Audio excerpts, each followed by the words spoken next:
Apa itu pengendalian internal?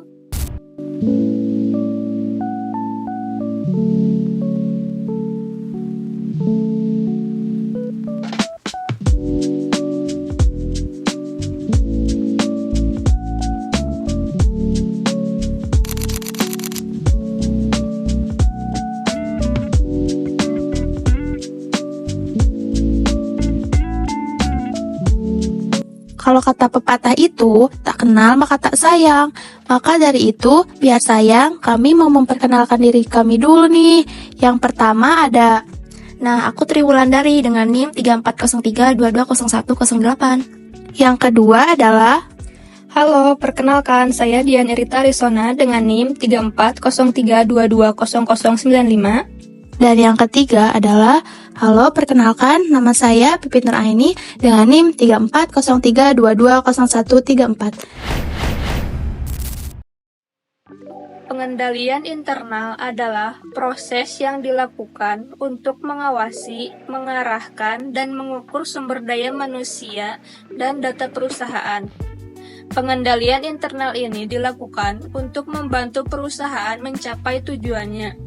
Menurut Koso, pengendalian internal adalah proses yang dilaksanakan oleh direksi atau dewan komisaris, manajemen, dan personalia lainnya yang dirancang untuk memberikan asuransi atau keyakinan yang memadai tentang capaian atas tujuan-tujuan berkenaan dengan kegiatan perusahaan, pelaporan, dan ketaatan.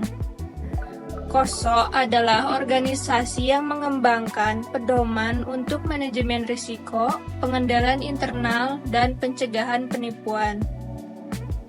Tujuan pengendalian internal. 1. Tujuan operasional yang berkenaan dengan efektif dan efisiennya kegiatan entitas termasuk tercapainya sasaran operasional dan keuangan serta pengamanan aset terhadap kecurangan. Misalnya terhadap pencurian, bencana alam, dan lain-lain. 2. Tujuan ketaatan yang berkenaan dengan ketaatan terhadap hukum dan ketentuan perundang-undangan yang relevan dengan entitas tersebut. 3. Tujuan pelaporan yang berkenaan dengan pelaporan keuangan internal dan eksternal serta pelaporan non-keuangan dari sisi dapat dipercaya, tepat waktu, keterbukaan, atau syarat-syarat lain atau perundang-undangan. Manfaat pengendalian internal terdiri dari 1.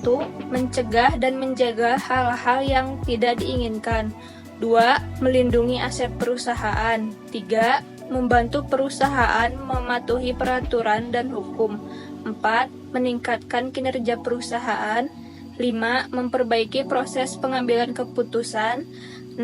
Mendapat kepercayaan dari investor. 7. Meningkatkan keterbukaan dan transparansi.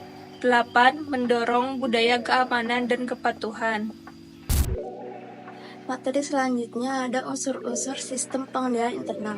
Ada 4. Yang pertama, struktur organisasi yang memisahkan tanggung jawab fungsional secara tegas. Kemudian yang kedua, sistem wewenang dan prosedur pencatatan yang memberi perlindungan terhadap unsur-unsur laporan keuangan yang terdiri dari aktiva, hutang, pendapatan, dan biaya. Kemudian yang ketiga, praktik yang sehat dalam pelaksanaan tugas dan fungsional setiap unit. Kemudian yang terakhir, yang keempat, karyawan bermutu sesuai dengan tanggung jawabnya. Kendala pengendalian internal. Yang pertama, kesalahan manusia. Misalnya, karyawan secara tidak sengaja membuat kesalahan yang membahayakan efektivitas pengendalian. Yang kedua, penilaian yang buruk adalah kegagalan menilai resiko secara berkelanjutan dapat menjadi kendala. Kemudian yang ketiga, tidak konsistenan, karena banyak bisnis memiliki pendekatan yang rumit dan tidak konsisten terhadap pengujian kontrol di seluruh organisasi. Kemudian yang keempat, ketergantungan pada aplikasi akuntansi. Kemudian yang terakhir, kurangnya pengawasan manajemen. Selanjutnya ada jenis-jenis pengendalian internal. Ada 2 berdasarkan fungsinya. Yang pertama, pengendalian akuntansi. Ini berfokus pada keamanan data akuntansi dan pencatatan. Kemudian yang kedua, pengendalian administratif. mengurus beberapa hal meliputi efisiensi usaha, analisis risiko, kebijakan direksi, manajemen sumber daya, dan pengendalian mutu. Selanjutnya berdasarkan waktu. Yang pertama ada pengendalian. Ini mencegah masalah sebelum terjadi. Kemudian yang kedua pengendalian detektif, mengidentifikasi masalah setelah terjadi. Yang ketiga pengendalian korektif, memperbaiki kesalahan yang terdeteksi. Kemudian ada berdasarkan lingkupnya. Ada dua. Yang pertama pengendalian umum. Ini digunakan untuk memproses semua aktivitas yang berhubungan dengan data di dalam komputer. Hal-hal yang diproses meliputi pemisahan tanggung jawab dan pengolahan data. Kemudian yang kedua pengendalian aplikasi. Ini digunakan untuk mengawasi jalannya transaksi dalam menggunakan program aplikasi komputer. Komponen pengendalian internal. 1. Lingkungan pengendalian merupakan seluruh aspek mulai dari perilaku, struktur, dan pedoman yang ada pada sebuah operasional perusahaan. Dengan adanya lingkungan pengendalian ini, suatu perusahaan dapat menjadi lebih disiplin dan struktur. 2. Penilaian risiko. Setiap aktivitas yang dilakukan pasti memiliki risiko di dalamnya. Risiko ini bisa saja berkaitan dengan bisnis secara langsung ataupun tidak. Dalam hal ini, perusahaan menilai risiko dengan manajemen perusahaan yang dilakukan dengan analisis, tindakan, dan evaluasi. 3. Kegiatan pengendalian adalah tindakan yang diambil oleh Dewan Komisaris, manajemen, dan pihak-pihak lain untuk menangani risiko dan meningkatkan potensi tercapainya tujuan dan sasaran perusahaan. 4. Informasi dan komunikasi. Informasi yang bermutu tinggi harus dikomunikasikan secara tepat. Informasi yang bermutu tinggi ditentukan oleh 3 sifat: relevan, akurat, dan tepat waktu. Komunikasi bukan saja dengan pihak-pihak di dalam organisasi, tetapi juga pihak luar seperti customer, supplier, auditor, eksternal, dan lain-lain.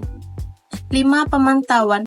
Pengendalian yang tidak dipantau cenderung melemah dengan berjalannya waktu. Pemantauan dilaksanakan untuk memastikan pengendalian internal terus berjalan efektif.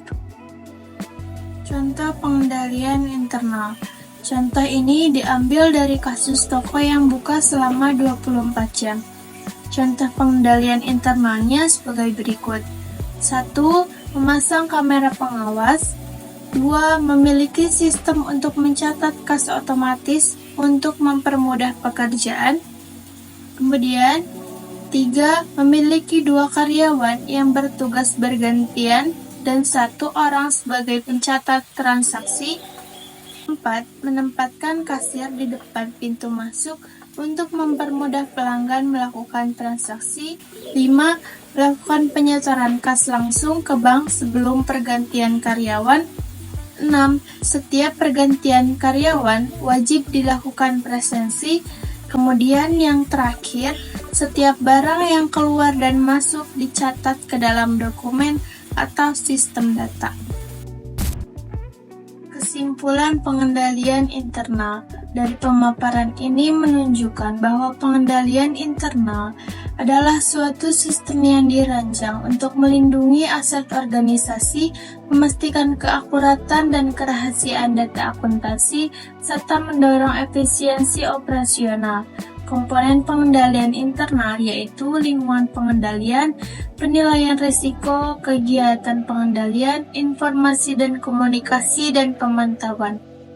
Jenis pengendalian internal berdasarkan fungsinya adalah pengendalian akuntansi dan pengendalian administratif, sedangkan berdasarkan waktunya yaitu pengendalian pencegahan, pengendalian detektif, dan pengendalian korektif.